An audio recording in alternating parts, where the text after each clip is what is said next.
যিশুকে গ্রহণ করা যথেষ্ট নয়, যিশুকে নিয়ে পথ চলাই হচ্ছে সব থেকে গুরুত্বপূর্ণ জিনিস। হালেলুয়া।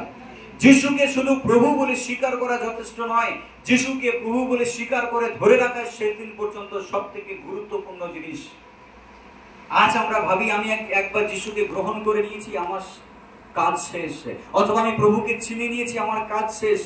না প্রিয় বিশ্বাসী, যিশুকে যে বিশ্বাস করেছে সে যেন যিশুতেই পথ চলে ও যিশুর সঙ্গে যেন জুড়ে থাকে। হালেলুয়া। যে যিশুকে নেই, যে যিশুর সঙ্গে পথ চলে না, আমি বলতে চাই সে হঠাৎ বয়ে যাওয়া ঝড়ের মতো, অথবা বয়ে যাওয়া একটা খড়কুটোর মতো, যার কোনো স্থিরতা নেই। যে যিশুকে বিশ্বাস করবার পরেও যিশুর মতো জীবন যাপন করে না, ঈশ্বর থেকে দূরে সরে গেছে, সে হঠাৎ বয়ে যাওয়া বায়ুর সমান, বাইবেল এই কথা বলছে।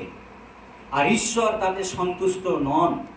ঈশ্বর সেই বিশ্বাসীদের প্রতি সন্তুষ্ট নন, ঈশ্বর সেই লোকদের প্রতি সন্তুষ্ট নন। প্রশ্ন এটাই, আপনি কি তাদের মতো যারা